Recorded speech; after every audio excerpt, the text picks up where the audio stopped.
کوئی پریشانی نہیں. طاہر صاحب جو بھی ہے تکلیف دہ باتیں تو پھر سم ٹائمز ہوتی ہیں نا.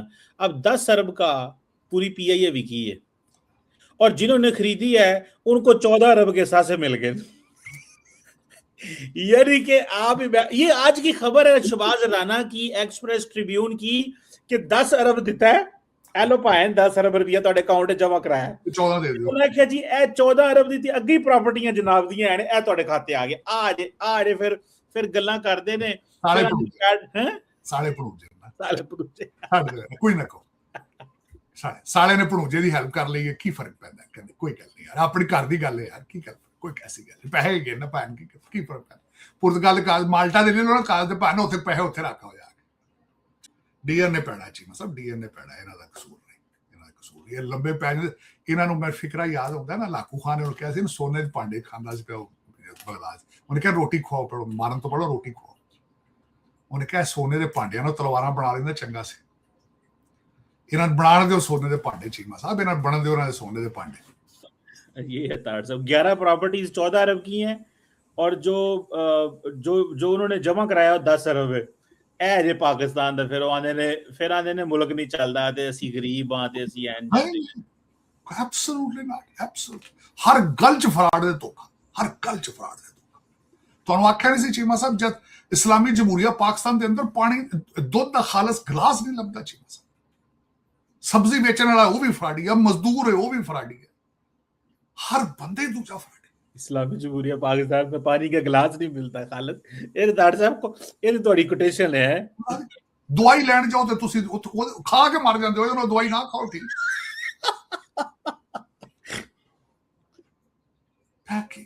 اچھا وہ تو داڑ ایڈے تنی تے داڑ نے الحاج نے تے ذخیرہ اندوزی دے نال. ڈاکٹر صاحب وہ مولانا فضل الرحمان نے کتنی غلط بیان اس پہ تو چیما صاحب نہیں اصلی گل نہیں پڑی نا چیما صاحب وہ ہویا کی انہاں دا بھی حق سی انہاں دا بھی حق.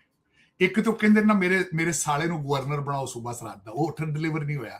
دوجی گل وہ ستی صاحب دے مرڈر چ جڑا کھوکر صاحب نو عمر قید ہو گئی وہ انہاں دے رائٹ ہینڈ نے اوکھے نے ہون.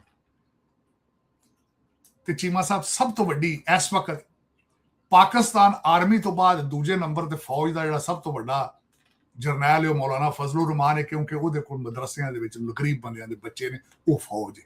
اس ویلے تواڈے نظام سب تو وڈی تھریٹ جڑی دے سکدا ہے وہ بابا فضل الرحمان دے سکدا ہے. دیکھو نا ساڈا مرشد پاک ادھروں جیل چ کہندا بابے نو ڈھونڈو فضل الرحمان. ان پتہ سڑکاں دے بچے لے آئے گئے دعائے خیر ہی ہو سکتی ہے اس تو وڈی کہ چیما صاحب اسی دے پھر ناسا ہے سارا مہاجر ہو کے جان بچا کے نسے ہیں تے انہاں نوں کر لین دو. انہاں میں دسنا چاہنا میرے 40 سال دا امریکہ دا تجربہ ہے جی چیما صاحب جڑا حرام دا لے کے باہر نکلو گے او دے وچ برکت کوئی نہیں جی کوئی برکت نہیں جی. اولاداں تواڈے تے فاتحہ نہیں پڑھن گیاں تانوں اولاداں تانوں کالا نہیں کرن گیاں تو پرتگال تو پیچھے بس کرو یہ پوچھدے نہیں جی جنہاں واسطے اے سونے دے بھانڈے پہ بناندے ہو نا ایک کالا بھی نہیں کر کے پوچھتے پاجن سیکٹری صاحب دھیان کرو ڈرو خدا دو. اچھا پھر ریٹائر ہوتے ایڈی داڑھی رکھ کے مسجد کے سامنے کھلوتے ہوتے ہیں جی ریٹائر ڈی آئی جی صاحب ہے کھلوتے ہیں مسجد کی کمیٹی چ نے جس جوانی سے تو اس ویلے نہیں. بات تو صحیح ہے طاہر صاحب. یہ تو ایک بڑا تکلیف دہ منظر ہے کہ پاکستان کی پوٹینشیل ہے کیپیبلٹی ہے سارا کچھ ہے لیکن یہ جو ہمارے لوگوں کا یہ جو 2 نمبری ہیں ان کا تو کوئی حل ہی نہیں ہے جس کو ہم کر سکتے ہیں. تو طاہر صاحب اب یہ ٹرمپ صاحب نے کیا کرنا ہے مطلب اس کے بارے میں بلکہ میں آج جو صبح اوریجنل یہ تو میرے سامنے آ گئی بات خاص کر یہ میرا بڑا جذباتی تھا اس معاملے میں کہ بھارت کی اس چیز کے اوپر ابھی تک پاکستان سراپا احتجاج کیوں نہیں ہے. یہ بڑے میرے لیے دکھ والی بات ہے. اور پھر اس کے بعد اسکینڈل پڑا تو جان نکل گئی ہے 75 ارب روپے کا اور بالکل چھوٹی سی خبر ہے ابھی صرف جیو نے کور کی دوسروں نے تو کور بھی نہیں کرنی نا چکے جانے تو ویسے ہی اگر خبر لان تے چیما صاحب اس کے بعد جب پڑھا ہے دوسری چیزیں جنگ کے حوالے سے ایک قدم اگے 2 قدم پیچھے حالات نے نہ جنگ نو پیس نو وار یہ حالات نے. اب جو میں دیکھنا چاہ رہا ہوں چیما صاحب کہ ہمارے جو پریزیڈنٹ ٹرمپ ہیں انہوں نے اگلے دن 20% پہلے فیس لگانے کی کوشش کی تو پھر جی سی سی کنٹریز کی طرف سے جو پریشر آیا تو انہوں نے کہا اچھا میں ادھر نہیں لگاتا تم پیسے میرے گھر آ کے دے جاؤ ادھر انویسٹمنٹ کرو اس پہ ڈیل کر لی. अब उन्होंने आज एक नई धमकी दी है कि 1 हफ्ते के अंदर अंदर हमारे साथ टेबल पर बैठ के अगर सेटलमेंट नहीं करते तो हम इनके ब्रिजेस और इनका पावर इंफ्रास्ट्रक्चर उड़ा के रख देंगे। ठीक हो गया। इसके बारे में जीसीसी कंट्रीज फिर जो है प्रेशर क्रिएट कर रहे हैं। खुदा दा ना कामना करना उसकी वजह ये है, उन्हें पता है कि अमेरिका के ऊपर तो ईरान अटैक कर नहीं सकता, अटैक उसने किस पे करना है, उन्होंने जीसीसी कंट्री के इंफ्रास्ट्रक्चर पे अटैक करना है। आज कुवैत में उनके एक लॉजिस्टिक सेंटर के ऊपर उन्होंने अटैक किया बड़ा जबरदस्त। लेकिन नई चीजें डेवलपमेंट हो रही है उस रीजन। एक तो पहला शिप जो है वो डूब गया है वहां, पहला, और उसकी वीडियोस चल रही है इस वक्त हर जगह पे, उसको डूबता भी दिखाया गया, $1 बिलियन उसके ऊपर। दूसरा चीमा साहब, एक नई चीज देखी गई है कि पहले अमेरिका रात के वक्त अटैक करता, अब दिन के वक्त अटैक करने शुरू कर दिए। ये दूसरी डेवलपमेंट है। तीसरी डेवलपमेंट इसमें यह है कि हमले उन्होंने तेज कर दिए हैं, ये ब्लूमबर्ग आज कह रहा है। और दूसरा, फॉक्स ने भी आज ऐलान किया है कि इस जंग की वजह से महंगाई मजीद बढ़ेगी और बढ़ चुकी है। ब्रेंट ऑयल जो है $86 पे जा चुका है। ताड़ साहब, एक आपसे सवाल करना चाहता हूं, बड़ी इंटरेस्टिंग है।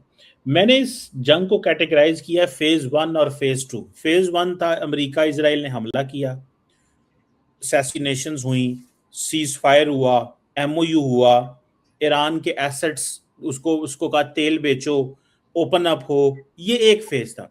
दूसरा फेज ये है कि जिसमें ईरान ने चूज किया कि उसने हमला करना है और उन्होंने रूट बंद किया, उन्होंने उन शिप्स पे हमला किया। अमेरिका अब सुपर पावर है, ये तो नहीं हो सकता कि खिते के अंदर ट्रैफिक ईरानी गुजारे हैं ते अमेरिका पर साइड ते स्टेट ऑफ हार्मुज दे कोने ते खलोता रहे शिप लैके कि ऐसी की करिए ते ईरान ने करना जो करना है। ताड़ साहब, अब आपको क्या नजर आता है? अब ईरानियों के लिए सिंपथीज कम होंगी क्योंकि पहले था आपका और नुकसान हुआ, जो कुछ होना था ਤੁਹਾਡਾ ਕੀਤਾ, दुनिया ਤੁਹਾਡੇ नाल खलोती। अब आप दुनिया के लिए मसले पैदा कर रहे हैं अपनी खिते में डोमिनेंस के लिए। आज ट्रंप साहब जो करेंगे वो इंटरनेशनल ऑर्डर को रिस्टोर करने के लिए करेंगे और ये अब उनकी जिम्मेदारी बन गई है। As a leader of the world, America super power है, उसको ये चीजें करनी है। अब आपको नहीं लगता कि ट्रंप के ऊपर जिम्मेदारी है कि उसने ये चीजें करनी है और जो सपोर्ट है वो ट्रंप के हक में होगी और ईरान अब स्पॉइलर के तौर पे आएगा क्योंकि MOU के सारे क्लॉज तो ईरान की फेवर में थे? तारड़ साहब, चीमा साहब, इस वक्त 2 चीजें सामने नजर आ रही है। एक तो अर्ज करना चाहूंगा, इराकची साहब के ऊपर अगले दिन पथराव हुआ इन ईरान। फिर अहमदी निजाद की स्टोरियां बाहर हैं इस वक्त एज ए ट्रेटर। तीसरी चीजें खबरें ये आ रही हैं कि जो पासदारान इनकलाब है वो टेक ओवर कर रहे हैं, सिस्टम अब वो चला रहे हैं। उनकी सियासी जो उनकी लीडरशिप है वो बिल्कुल साइड लाइन पर कर दी है, जो कि बड़ा खतरनाक सिनेरियो आ रहा है साहब। चीमा साहब, तीसरा, इजराइल चाहता है कि अमेरिका इस खित्ते में रहे और छोड़ के न जाए।